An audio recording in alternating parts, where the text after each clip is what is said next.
കാലത്ത് സിനിമാ സീരിയലുകളിലൂടെ പ്രേക്ഷകർക്കേറെ പ്രിയങ്കരിയായ നടിയായിരുന്നു ലൗലി. ഗിഫ്റ്റ് ഓഫ് ഗോഡ് സിനിമയിലൂടെ അരങ്ങേറ്റം നടത്തിയ ലൗലി തിലകനൊപ്പവും അഭിനയിച്ചിട്ടുണ്ട്. ബ്ലസ്സിയുടെ തന്മാത്ര, പ്രണയം, പുതിയ മുഖത്തിൽ മീരാനന്ദന്റെ അമ്മവേഷം, ദിലീപിന്റെ കൂടെ മേരിക്കുണ്ടൊരു കുഞ്ഞാട്, മമ്മൂട്ടിയുടെ ഒപ്പം വെനീസിലെ വ്യാപാരി എന്നിങ്ങനെ നിരവധി ചിത്രങ്ങൾ ചെയ്തു. ജീവിതത്തിൽ മക്കൾക്ക് വേണ്ടിയും കുടുംബത്തിനു വേണ്ടിയും ഒരുപാട് കഷ്ടപ്പാട് അനുഭവിച്ച ആളാണ് ലൗലി. പക്ഷേ ഇപ്പോൾ സ്വന്തം അമ്മയെയും കൊണ്ട് ഗാന്ധി ഭവനിലാണ് ലൗലി താമസിക്കുന്നത്. ഭർത്താവും മക്കളും ഒക്കെ ഉണ്ടായിട്ടും അവർ ഇന്ന് അനാഥയെ പോലെ ജീവിക്കുന്നു. ആയ കാലത്ത് അവർ പൊന്നുപോലെയാണ് തന്റെ ഭർത്താവിനെയും മക്കളെയും എല്ലാം നോക്കിയത്. എന്നാൽ ഇപ്പോൾ അവരുടെ സ്ഥിതി മറിച്ചാണ്.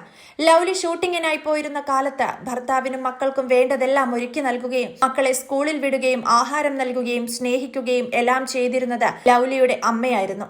എന്നാൽ പ്രായമേറെയായി അമ്മ കിടപ്പിലായപ്പോൾ നോക്കാൻ ആളില്ലാതെയായി. ആ അമ്മയ്ക്ക് പോകാൻ മറ്റൊരിടം പോലുമില്ല. ലൗലി അവരുടെ ഏക മകളാണ്. ലൗലിക്ക് വേണ്ടിയായിരുന്നു ആ അമ്മ ജീവിച്ചതും അധ്വാനിച്ചതുമെല്ലാം.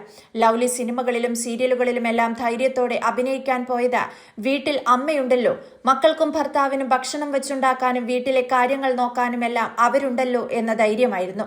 എന്നാൽ അമ്മയെ നോക്കാൻ ഭർത്താവും മക്കളും തയ്യാറായില്ല. അഭിനയം വിട്ട് അമ്മയെ പരിചരിക്കാൻ ലൗലി നിന്നതോടെ വരുമാനവും മുടങ്ങിത്തുടങ്ങിയപ്പോഴാണ് ഭർത്താവിനും മക്കൾക്കും മുറുമുറുപ്പ് തുടങ്ങിയത്. ഒടുക്കം ഇതിനെ വല്ല ഓച്ചിറയിലോ ഗുരുവായൂരിലോ കൊണ്ടുപോയി കള എന്നായിരുന്നു ഭർത്താവും മക്കളും ആവശ്യപ്പെട്ടത്. അത് ചിന്തിക്കാൻ പോലും സാധിക്കാതിരുന്ന ലൗലി പൊട്ടിക്കരഞ്ഞുകൊണ്ടാണ് കിടപ്പിലായ അമ്മയെയും കൊണ്ട് ആ വീട് വിട്ടിറങ്ങിയത്.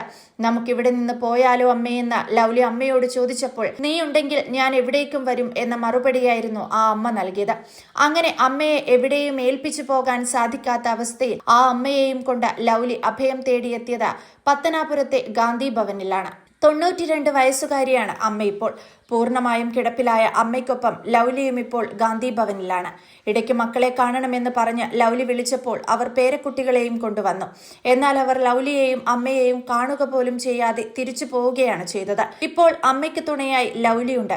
എന്നാൽ ഇനി വാർദ്ധക്യകാലത്ത് തനിക്കിനി ആരുണ്ടാകുമെന്ന ലൗലിയുടെ ചോദ്യത്തിന് ഗാന്ധി ഭവൻ തന്നെയാണ് ഏക ഉത്തരമായി മുന്നിൽ നിൽക്കുന്നത്. ആ ഒരു പ്രതീക്ഷയാണ് ലൗലിക്കുമുള്ളത്.